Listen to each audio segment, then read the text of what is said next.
Assalamualaikum warahmatullahi wabarakatuh. Saya Safa Azhara Gunawan. Di sini ingin menjelaskan mengenai analisa tapak dari Sport Center. Pertama, saya akan mulai dari data tapak.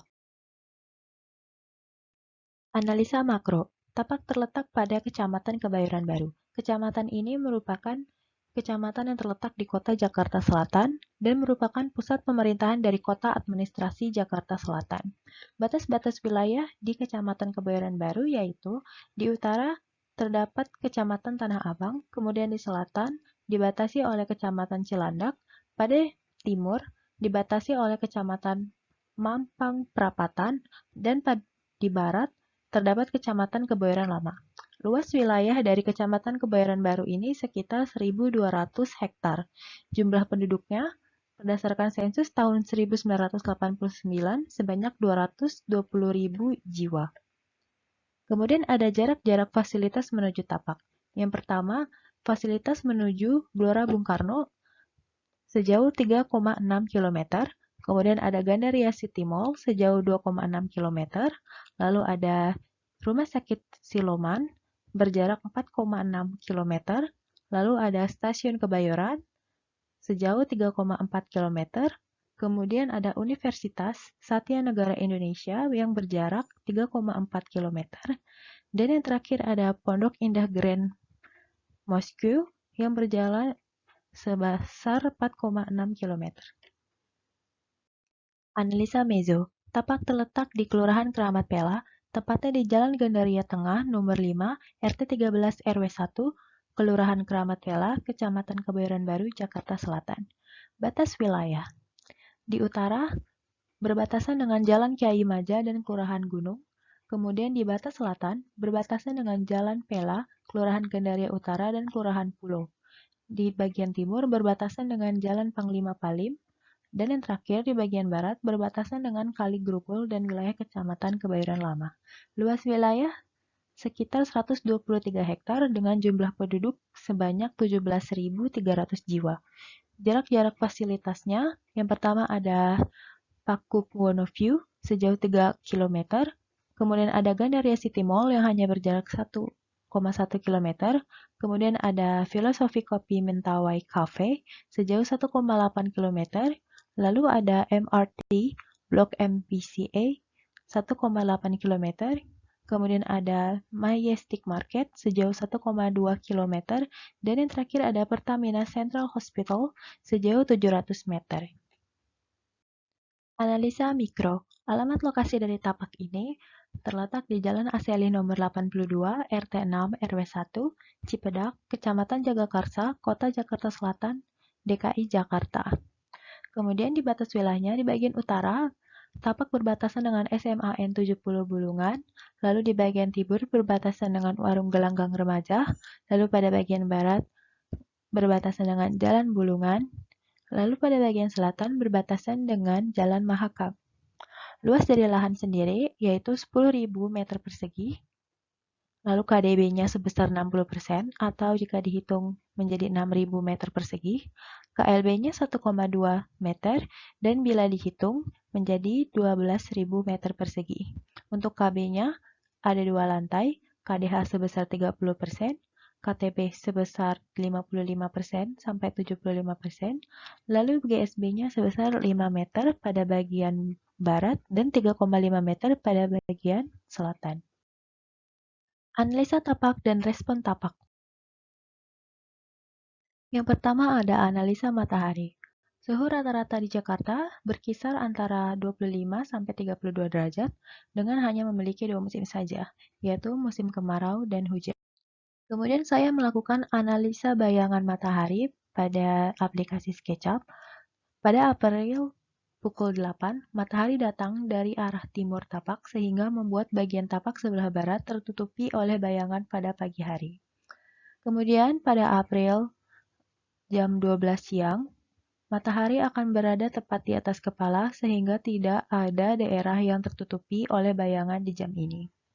Kemudian pada jam 4.30 sore, matahari akan terbenam di arah barat, karena itulah bayangan jatuh di wilayah bagian timur. Jatuh bayangan di sore hari pun tampak panjangnya akibat sinar matahari sudah redup di sore hari. Respon tapak pada analisa matahari. Yang pertama, untuk mencegah sinar matahari dapat membuat panas ruangan di bawah atap, kita bisa memakai green rooftop. Green rooftop ini bisa meredam panas matahari, sehingga ruangan di bawahnya tidak akan terlalu terasa panas. Yang kedua, ada penggunaan sun shading. Penggunaan sun shading ini bisa menghalangi sinar matahari masuk secara langsung ke dalam ruangan, sehingga membuat ruangan tidak terlalu panas, terutama di daerah tropis seperti Jakarta. Kemudian ada exterior canopy. Memperbanyak bukaan dan diberikan kanopi pada sisi barat atau timur, agar panas matahari yang masuk dapat terminimalisir dan intensitas cahaya matahari sedikit berkurang. Analisa angin. Aliran angin di sekitar tapak bergerak dari arah tenggara ke barat laut. Selain itu, angin juga merupakan salah satu hal yang bisa mempengaruhi kenyamanan dalam pemakaian bangunan. Aliran udara yang tidak baik akan berdampak buruk bagi kesehatan penggunanya. Berdasarkan data yang dikeluarkan oleh BMKG, kecepatan angin di Jakarta Selatan berkisar antara 5 km per jam sampai 10 km per jam setiap harinya, dengan kelembapan sebesar 84%. Respon tapak terhadap analisa angin. Pertama, bisa menggunakan roster yang menjadi solusi agar memaksimalkan jalur udara yang masuk ke dalam bangunan, sehingga bisa menghemat penggunaan pendingin ruangan.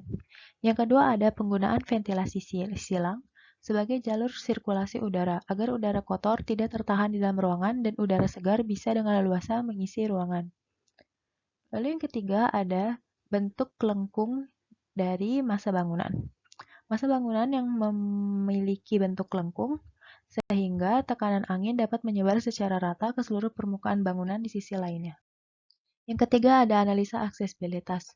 Huruf A menunjukkan jalan bulungan yang memiliki besar jalan sebesar 10 meter, kemudian pada huruf B menunjukkan jalan Mahakam yang memiliki besar jalan sebesar 7 meter. Pada dua jalan ini, bisa dilewati oleh busway, MRT, motor, dan mobil. Respon tapak terhadap analisa aksesibilitas. Untuk bagian pintu masuk, saya akan memberikan dua akses jalan yang berbeda untuk pintu masuk, yaitu ada pintu masuk untuk pengunjung pejalan kaki, dan yang kedua ada pintu masuk untuk pengunjung yang menggunakan kendaraan, di mana tanda panah berwarna kuning menunjukkan jalur masuk pejalan kaki yang mengarah ke bangunan utama, dan panah berwarna putih untuk jalur kendaraan yang mengarah ke parkiran. Lalu, pintu masuk atau keluar setidaknya harus berjarak 25 meter dari pertigaan jalan agar tidak menimbulkan kemacetan. Analisa kebisingan. Pada sisi yang berwarna merah menunjukkan bahwa wilayah tersebut merupakan zoning bising, karena letaknya yang dekat dengan jalan raya sehingga dilewati oleh banyak kendaraan. Kemudian pada bagian berwarna orange, itu merupakan daerah yang tidak terlalu bising, karena wilayah ini berbatasan dengan sekolah, sehingga murid-murid sekolah ini hanya keluar ketika jam istirahat dan pulang saja, sehingga tidak terlalu bising. Lalu pada bagian yang berwarna biru, itu menunjukkan daerah yang hening, karena daerah ini berdampingan dengan musola, sehingga jarang terdengar keributan. Untuk wilayah tapak yang tidak terlalu bising, bisa digunakan sebagai area semi-publik yang tidak terlalu memerlukan keheningan, seperti lapangan olahraga atau tempat playground. Kemudian, pada bagian merah, tepatnya di jalan Bulungan, itu bisa digunakan sebagai area publik atau area yang bising. Misalnya, pintu utama masuknya kendaraan pengunjung, atau ruangan-ruangan seperti resepsionis atau lobi akan diletakkan di daerah ini. Kemudian pada daerah publik yang dekat dengan jalan Mahakam akan digunakan sebagai area parkir. Kemudian pada area yang tidak bising bisa digunakan sebagai zoning privat seperti ruang-ruang staff, atau bisa juga digunakan untuk ruang yang memerlukan keheningan seperti musola atau yang terakhir ada analisa vegetasi. Pada tapak masih memiliki vegetasi alami berupa area yang ditumbuhi banyak tanaman, seperti pohon ataupun semak belukar. Namun, tapak membutuhkan vegetasi lainnya untuk membuat vegetasi di dalam tapak lebih rapih dan tertata. Respon tapak untuk analisa vegetasi. Tapak bisa menggunakan perdu atau tanaman kecil yang tidak menghalangi bentuk fasad utama dari jalanan. Lalu untuk bagian-bagian yang tidak terlalu terlihat, bisa menggunakan pohon besar. Selain itu, pohon besar juga bisa meredam kebisingan dari jalan raya. Pemrograman ruang. Untuk program ruang, jenis kegiatan pengelola dibagi menjadi dua, yaitu ruang staf dan ruang servis. Pada ruang staf terdapat ruang general manager, sekretaris, manajer, staf, rapat, arsip, keamanan, monitoring CCTV. Kemudian pada ruang servis terdapat ruang loker dari pria dan wanita, musola, toilet pria, toilet wanita, dan toilet disabilitas. Untuk standar ruang serta kapasitasnya bisa dilihat pada tabel yang telah saya terapkan. Total dari luas ruang pada pengelola yaitu sebesar 255 meter persegi dengan sirkulasi sebesar 20%, yaitu sebesar 51 meter persegi. Jika ditotal akan menjadi 306 meter persegi. Lalu pada program ruang di kegiatan penunjang itu terbagi menjadi 3 jenis, yaitu yang pertama ada bisnis, dengan ruangan yang terdiri dari supermarket atau minimarket, kantin pengelola, food court, serta klinik. Lalu ruangan yang kedua, dapur kantin, yang mencangkup dishwashing, pendingin, dapur kotor, dapur bersih, dan yang terakhir ada ruang servis, yang mencangkup musola, toilet pria, toilet wanita, dan toilet disabilitas. Untuk total luas ruangnya yaitu sebesar 474 meter persegi dengan sirkulasi 20%-nya sebesar 94 meter persegi dan bila ditotal menjadi 569 meter persegi.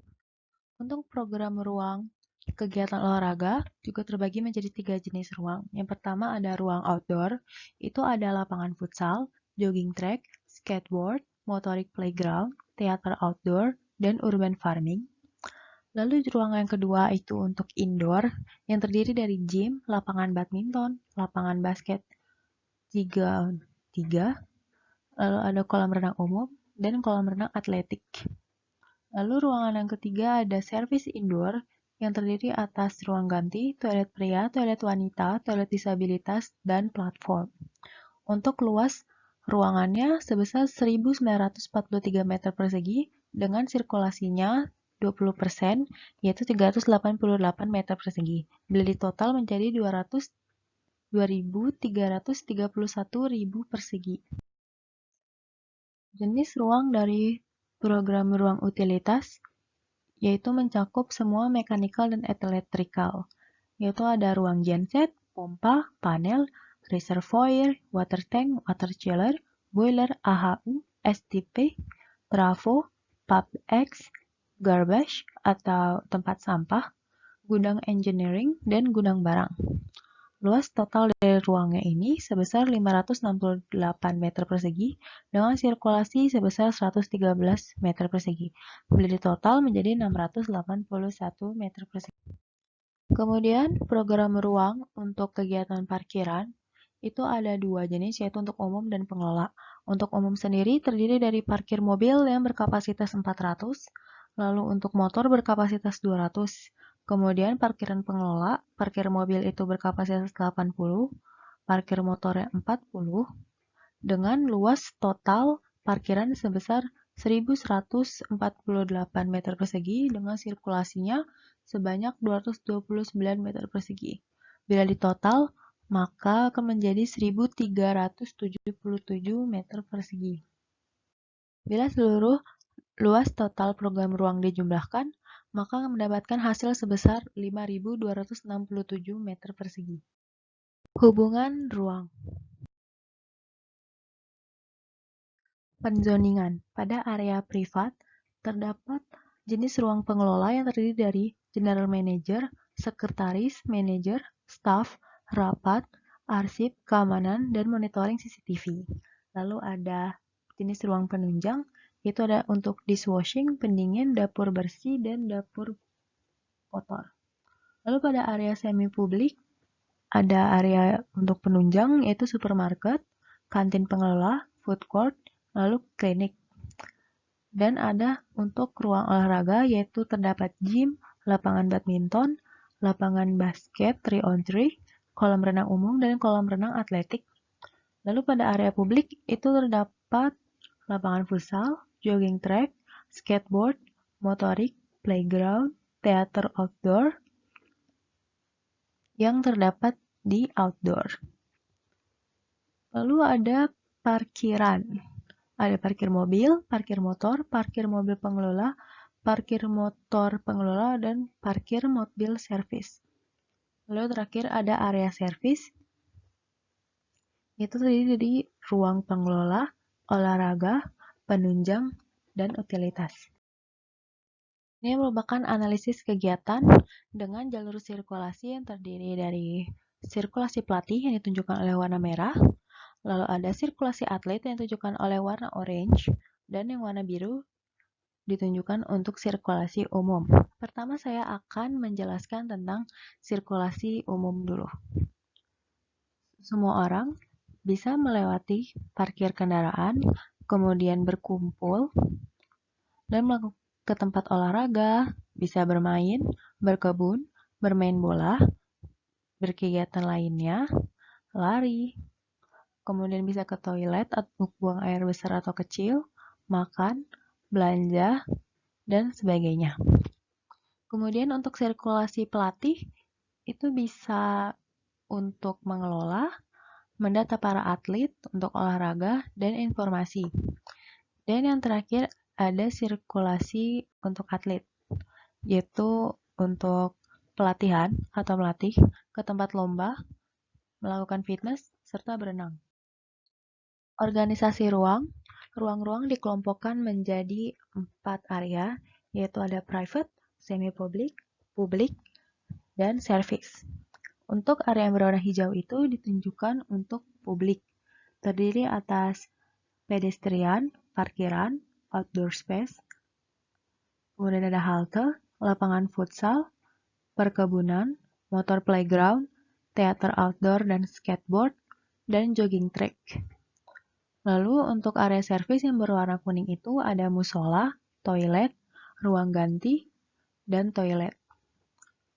Lalu untuk area semi publik yang ditunjukkan oleh warna biru ada klinik, food court, lobby, store atau toko bahan pangan, lalu ada lobby, resepsionis, lapangan badminton dan basket, kolam renang, gym, dan kolam renang atletik. Lalu ada area privat yang dikhususkan untuk staf, arsip, dan ruang rapat. Ini merupakan analisis kegiatan dengan sirkulasi manajer dan sirkulasi staf, di mana sirkulasi manajer ditunjukkan dengan warna coklat dan sirkulasi staf ditunjukkan dengan warna putih. Ini merupakan organisasi ruang yang bisa dilalui oleh manajer dan staf. Untuk wilayah yang berwarna hijau itu untuk area publik, yaitu ada pedestrian, parkiran, outdoor space, halte, dan urban farming. Lalu pada bagian yang berwarna orange atau privat, itu ada dapur bersih, dapur kotor, atau dishwashing. Lalu ada ruang general manager, ruang sekretaris dan manajer, ruang rapat, staff, ruang keamanan, dan monitoring CCTV. Lalu yang berwarna kuning itu untuk area service, ada musola, toilet, garbage atau ruang sampah, kemudian ada bengkel, gudang barang, lalu ada ruang utilitas, pompa water tank, boiler water chiller, dan ruang-ruang servis lainnya. Konsep bangunan. Untuk konsep bangunan sendiri, yang pertama saya menggunakan konsep integration, yaitu mengintegrasikan antara seluruh elemen bangunan, ruang dalam, serta ruang luar secara efisien dan efektif. Lalu yang kedua ada open public space, yaitu menyediakan ruang terbuka publik yang digunakan sebagai ruang interaksi serta olahraga baik indoor maupun outdoor. Yang ketiga ada konsep connectivity, yaitu membangun konektivitas dan aktivitas berkelanjutan dalam setiap masa menggunakan ruang terbuka. Lalu yang keempat ada ecological dan sustainable. Ia mengacu kepada arsitektur hijau untuk pemanfaatan cahaya alami, pengkondisian udara alami, dan pemilihan material bangunan. Lalu yang kelima ada social connectivity, yaitu konsep ruang yang mendukung interaksi sosial untuk membangun networking dan komunitas yang kuat. Dan yang terakhir ada security, yaitu keamanan dalam pemakaian fasilitas serta aksesibilitas terhadap penyandang disabilitas. Sekian penjelasan tentang analisa serta pemrograman mengenai Sport Center saya. Kurang lebihnya mohon maaf. Wassalamualaikum warahmatullahi wabarakatuh.